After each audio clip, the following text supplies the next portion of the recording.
বন্ধুরা, ভোলে বাবা পার কারিগর আজকে রিভিউ। কুষাঞ্জনের সাথে সাথে তিরঞ্জনও গান গাইতে চাইছে রবীন্দ্রসঙ্গীত। বলছে জেঠিমা যে এই বয়সেও নেশা লাগিল রে, গানে নাচ করে দিল, আর আমি একটু গান গাইলেই দোষ।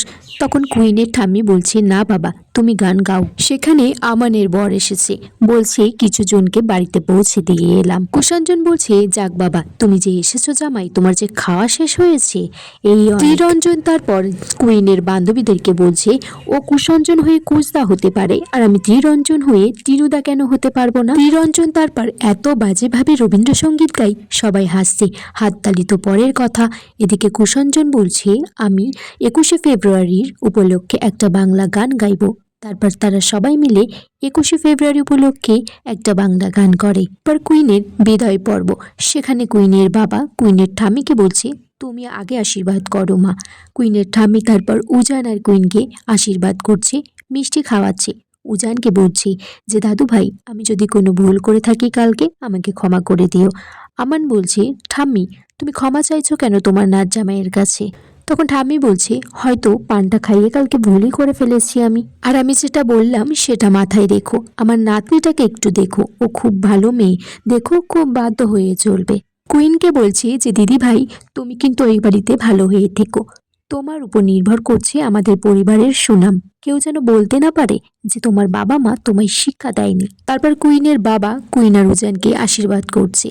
কুইনকে বলছে কাঁদিস না মা, তোর যখন মন খারাপ করবে আমাকে ফোন করবি, আমি টুক করে ওই বাড়িতে তোকে দেখে আসবো। কুইন এত কাঁদছে, তখন উজান বলছে যে এতই যখন কষ্ট হচ্ছে বাড়ি ছেড়ে যেতে, তাহলে বিয়েটা না করলেই পারতেন, সেই অপশনটাও তো আপনার হাতে ছিল।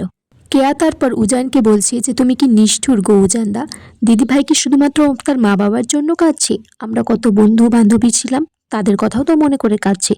আর এমনও তো ছিল যে প্রতিদিন দেখা হতো, তাদের জন্য তো মন খারাপ করছে দিদিভাইয়ের। সেটা শুনে একটু সবাই সন্দেহ করে।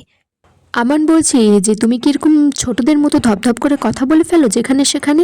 কুইনের মা তখন বলছে যে না বাবা, আমরা আসলে একসাথে সবাই থাকতাম তো, কুইনে তাই একটু কষ্ট হচ্ছে এই বাড়ি ছেড়ে যেতে। আসলে ছেলেদের তো বাড়ি ছেড়ে যেতে হয় না।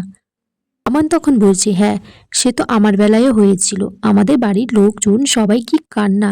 কিন্তু কি জানেন তো, আমার শ্বশুর বাড়ির লোক খুবই ভালো, তারা কিন্তু কখনো আমাকে আটকায়নি বাপের বাড়িতে যাওয়ার জন্য। তারপর কুইনের মা বলে আমাদের একটা আচার আছে, যেটা কুইনকে যাওয়ার আগে আমার আঁচলে চাল ফেলে যেতে হবে।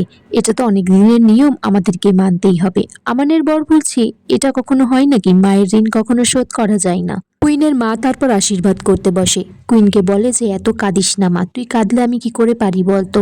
ছোটবেলায় তোদেরকে কত বকেছি, শাসন করেছি, যাতে তোরা ভালোভাবে মানুষ হতে পারিস। তখনই পাশ থেকে একটা বউ বলছে যে এবার তোর সময় হয়ে এসেছে, চালটা ফেলে দে মা কোয়েন।